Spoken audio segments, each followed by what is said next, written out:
Hey there, Coxie here, and welcome to this Phnom Penh itinerary or travel guide. So I'm logged in, as you can see, I'm logged into Google Maps, and to do that, you just go to Google Maps, you log in, then you click the menu here, go down to Your Places, and then Maps, and you'll see your custom maps, and that's the one I was on, and you can create your own. So this is my custom map, where I've placed a few icon things of all the things to see and do, the places to eat and drink, and so on. So, zooming out just a little, as you'll see, there's not a lot here. Phnom Penh's an interesting place. I haven't been there for a long time. I need to go back. But there's not as much to do as, KL or Bangkok or Ho Chi Minh City, but there's also a lot to do, and I'll explain that. So just going straight down to the bottom, the black one is the only place I stayed, and I really liked it, so I would certainly stay there again. As you can see, it's right in the heart of Phnom Penh. It's surrounded by lots of attractions that you'd like to see and do. So Silver River Hotel, I'm not saying you should stay there, but this is the one I stayed. There's hotels everywhere. So if we zoom in, that's where I stayed. Okay, great location. Now, let's go to all the things to see and do, and you'll see them around Phnom Penh. So the first one here, listed in no real particular order here, Friends and Stuff. As you can see, it's right around the corner from Silver River Hotel. Just go straight down here, and this is Friends and Stuff. So it's it's raising funds for homeless kids, disadvantaged kids, the blind, all sorts of really disadvantaged people, especially kids. And it's linked with another place which I'll mention soon. So I went here. I believe there's a restaurant, but there's also a souvenir place. So by going there and buying something, I bought a t-shirt. I love the t-shirt, actually. And it's really good quality. It's not cheap stuff or something that you buy at markets in Southeast Asia. So I bought a t-shirt, reasonably priced, but you're there to support the disadvantaged, the homeless kid. It's a really good place to go and help and contribute, because as you'll see when you're in Phnom Penh, and all through Cambodia, I'm sure, but Phnom Penh as the biggest city, you will see so many heartbreaking stories, so many kids, like even babies, kids, 2, 3, 4, 5, 6, 7, all the way up, homeless, walking around begging, trying to sell chewing gum for 20 cents or 10 cents or something like this. It's heartbreaking. So the city and the country is filled with poverty and homelessness and people who are missing limbs and all sorts of stuff. It's a really sad sight. So to try and help in any way you can, I strongly suggest this, going there and buying something. Right near that, in fact, opposite that, if we zoom in. So here's the Friends and Stuff. Right opposite here is the Seeing Hands massage. Seeing Hands. So this is done by partially or fully blind adults. And I must say, I went there. I got a massage from, I think her name was Shrey Pet. I went there. I was in Phnom Penh for about a week. I went there on my first day. Seeing Hands massage. Interesting. Blind people giving you a massage. I'll give it a try. It was one of the best massages I've ever had. And I went back every day for the whole week. And I requested Shrey Pet every time. She was unbelievable. Pressed really hard on the back, which I wanted. And, I've got a sore back and so on. It was really awesome. Clean massage. Really, really good. Highly recommend it.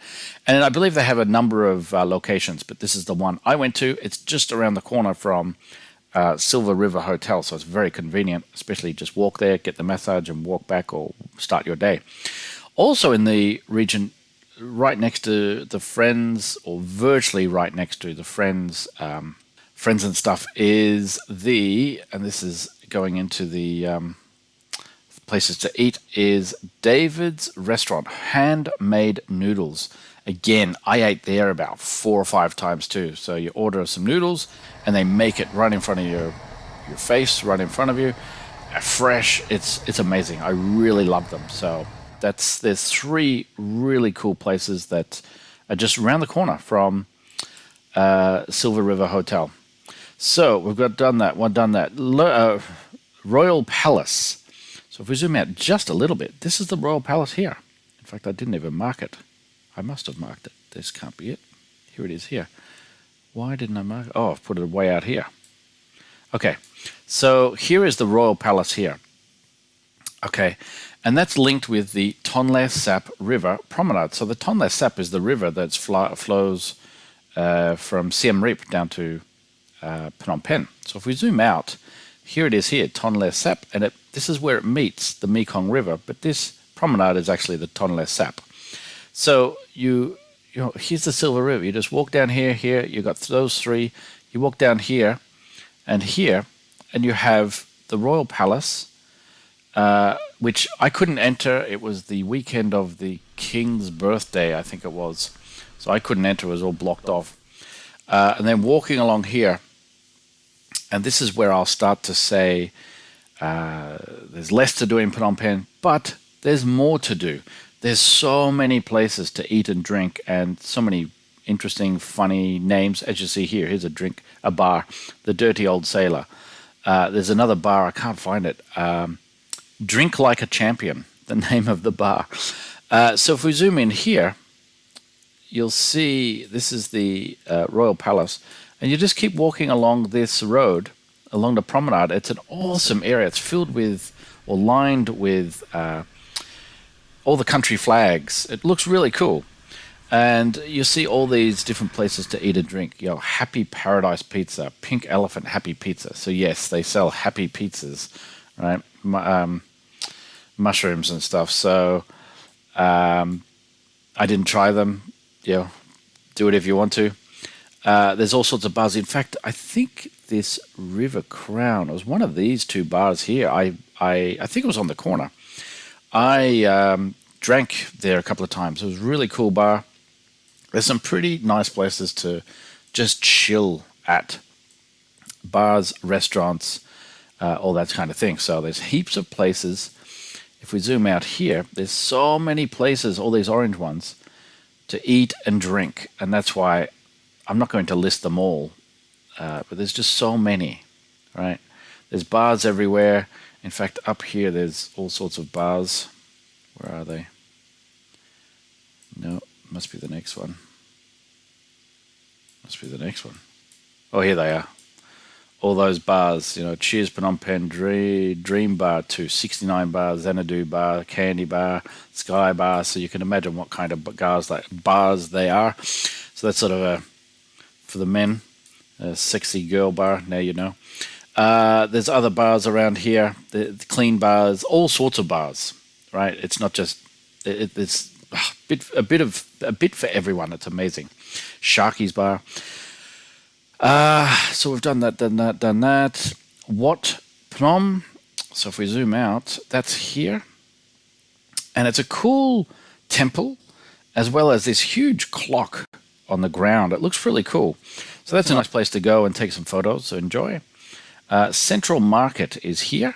It looks really cool. It's a very old French colonial building, really old building. It looks really cool. It's got kind of, I don't know, it's in an interesting shape. But that's a good place to go to buy all sorts of souvenirs. There's local food stalls there. There's a lot to buy there. Independence Monument. So if we zoom out, I think that's it here. Yes. So this is a monument in the middle of a roundabout. You know, you can walk a lot of these areas. Obviously, be careful of traffic. They're all over the place. They don't obey the rules very well. And avoid walking the streets at night. The nights are not very well lit up. Even my local friend said, if I went from Silver River Hotel down here up to here, it's about, what's that, about 100 meters or something. It's not well lit, and my friend said, take a tuk-tuk, right? So, yeah, you probably can walk the streets, but it's dark, and you never know what's around the corners. There's a lot of people wandering the streets, homeless, kids, and all sorts of things. So just be careful catching tuk-tuks everywhere. They're $1 or $2 a ride, so just be safe. National Olympic Stadium. I went there. I thought, what? Olympic Stadium? Really? So this is for a tuk-tuk. You need to take a tuk-tuk here. It's just a good place to people watch, maybe meet some locals, do some exercise if you want to run around the track or something like that. But there's all sorts of people playing sport and exercising, basically. So I like that. Here's something interesting. This is Naga World Casino Complex. That's out here. Again, you need a tuk-tuk. Now, I did play at the casino. I used to work at the casino here in Melbourne, so I sort of know how it works and everything. And here's a little tip for some of you. If you want, you can go there, go to the table, put your money, your cash on the table, tell the dealer, yeah, I want some cash chips. They'll give you some chips. Just hold the chips, sort of a little bit open in your hand so people can see you're holding chips. When the waiter or a waitress comes past, order a drink. They'll assume you're playing. Now, I was playing, but you don't have to, and you can get free drinks, right? So people who are playing get free drinks. So you could just change some money into chips, hold the chips, pretend that you're playing, look at the table and think, oh, yeah, should I put my bet on now or not? Order your drink, have a few drinks if you want to for free. Probably shouldn't say that, but anyway. Then we get into the two main sites that people go to Phnom Penh for, and it's to see and understand the history and to try and comprehend what happened. First one is S21 or Tul Sleng Genocide Museum. So that's out here. You need a tuk-tuk. It's from the hotel, unless you stay in another hotel, but from that hotel to here, it's quite far. You need a tuk-tuk.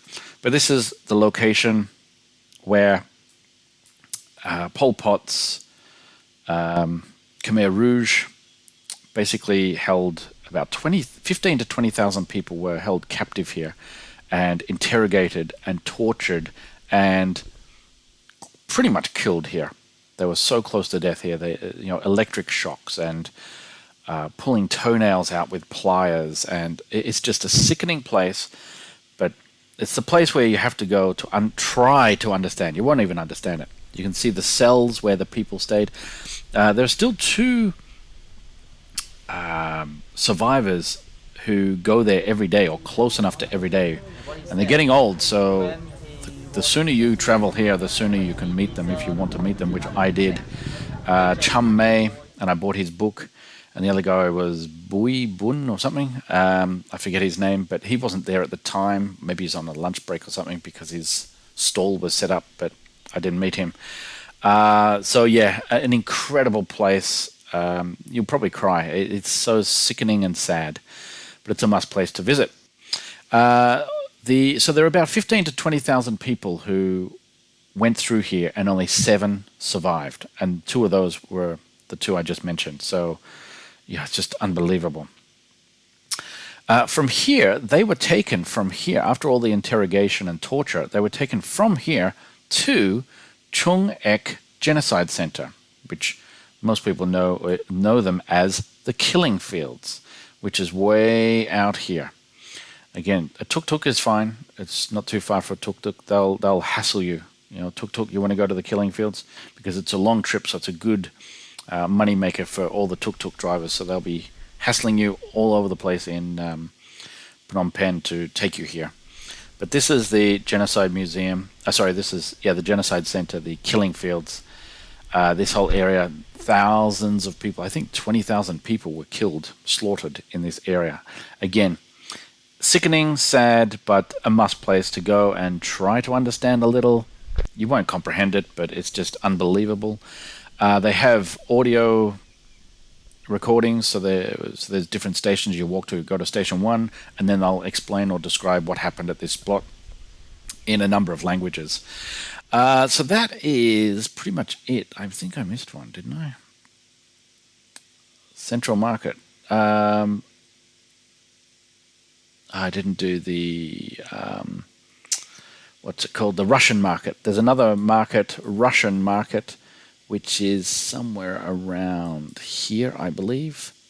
It's somewhere around here, the Russian market. It's just another market, basically like the central market. So you have two markets to go shopping at. Russian market. So that's where I bought a few T-shirts and so on. So that's another market. Then we get into the places to eat and drink.